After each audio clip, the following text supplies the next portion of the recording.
So there was a video clip that somebody posted about PlayStation being multi-platform that the executives actually acknowledged back in June. I've told y'all before that this particular video has been kryptonite, and when I look around a lot of the PlayStation punditry, not a single one addressed this fireside chat from June 13th of this year. I don't know what it was. I don't know what this particular video was packing, but not a single bit of analysis to address the things that were said here to investors. And many of them kind of think that, somewhere, somehow, this whole thing went unnoticed.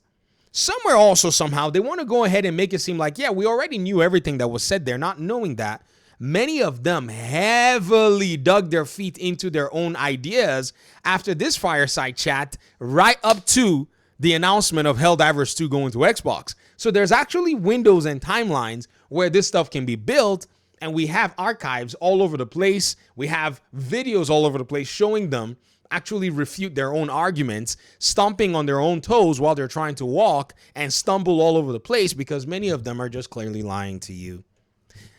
Shout out to Rambling on Deck. He said PlayStation is multi-platform.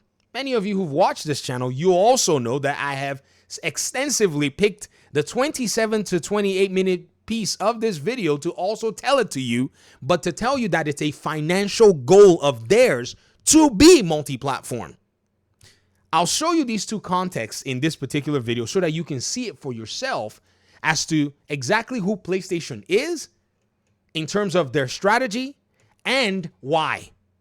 Okay? Rambling on Deck, shout out to you. Take it away. I have a number of questions I'd like to get to today. I'm going to start with the platform business. As Sony Interactive Entertainment and the industry as a whole move towards multi-platform gaming, how will you protect the value of the PlayStation console? So the premise and the way they kicked off this fireside chat is that Sony and the rest of the industry are moving multi-platform. Literally, they announced it right there in the beginning of that video. Now you ask yourself, why are they moving multi-platform? And why am I getting potty-mouthed comments from individuals like these calling Xbox gamers the Xbots and the Karens of gaming, while I have to sit here and literally correct them like little children, only for them to come ahead and talk about some nonsense, blah, blah, blah, blah, movies and shows and blah, blah, blah. Have you guys seen the new announcement where they're now all saying, oh yeah, the reason that, this PlayStation exec talked about moving away from a hardware-centric business to a much more, community-based engagement businesses in regards to shows and movies. That's the new one that they're coming up with. It's not even a goalpost. It's just a straight-up fantastical fantasy. But in reality, there is a reason that they're making these moves. In this particular video, the same one, they tell us exactly why they're making these moves and exactly what they're going to do to keep their business stronger because it's a profit-driven metric. Listen.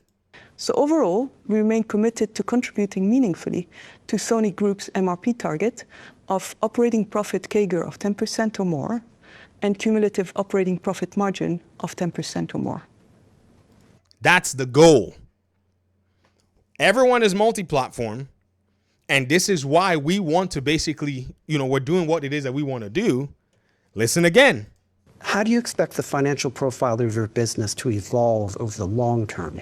So again, the business fundamentals are strong, and we expect this to continue across many key areas. First, strong sales growth driven by highly engaged and multi-generation MEU. And then an increase in the PS Plus, we spoke about that, increase in PS Plus revenue due to the shift to the higher tier and also our price revision.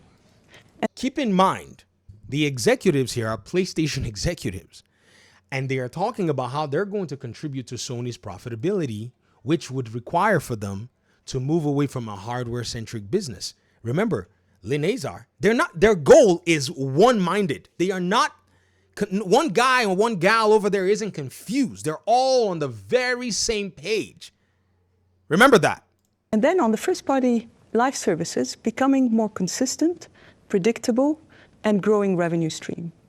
And also with the continued strength and reliable delivery of our tentpole titles, incremental revenue also generated by going off console with our first-party IP. Did you hear it? We started out the video with, oh yeah, everyone is now going multi-plat, how do you intend to, preserve the integrity of the PlayStation console? Oh, Nishino goes ahead and gives this huge spiel of, oh, the experience is great. You love it. The accessories, the games, the creators. Then they ask the finance lady, how do you intend to make more money? And she says, well, we're going to make you, some more consistent live service games. We're going to tweak price revisions, operational excellence, and we're going to generate more revenue off console. If you've watched any PlayStation pundit and they've not walked you through this video, you're being lied to. That's what I'm here for. I'm just here to tell you that you're actually getting wool pulled over your eye so that you can keep giving super chats. Do what you will with your money, burn it or light it on fire if you want. I'm just letting you know that you probably might be, more inclined to giving it to charity. Perhaps you might do some good. Who knows? At the end of the day, it is what it is. But guess what? There are two things that are actually, going to be the outcome here. Either you pivot and you say the truth and say you were wrong. Maybe you delete a lot of the big-mouthed bragging you were doing. Or you continue to dig yourself into a hole and everyone just continues to ignore or maybe highlight that somewhere, somehow, you fell off. Maybe you weren't well-intentioned. You know what's the crazy thing? A lot of people may have been well-intentioned when they came in to start discussing these matters. That's the beauty of this whole conversation. But somewhere, somehow, it appears maybe in their own, bid to continue with well-intentioned, approach to things, they somehow just decided, or maybe in a weird way, just kind of got taken away with a lot of the pizzazz. Because, PlayStation was, according to every single metric that, we naively thought was important, PlayStation was beating Xbox. Not knowing that if you paid very close attention, you'd see that there was more that was, that was actually attached to this. In fact, I think what caught a lot of people's attention more than anything else is the Activision Blizzard thing. There's nothing else that would probably have actually been the biggest marker in that regard. Now, like I said, the ball's in your court. They can either keep fooling you or you can wake up to the shenanigans that they're pulling off, because at the end of the day, you're responsible for knowing what the truth is. We've already seen one so-called big PlayStation aficionado, the maker of many, many Xbox is Dead videos, finally make their first PlayStation is Dead video. Is this a start? No, this ain't enough. We need more of them to basically come out here so that we can see exactly what it is that they're talking about, right?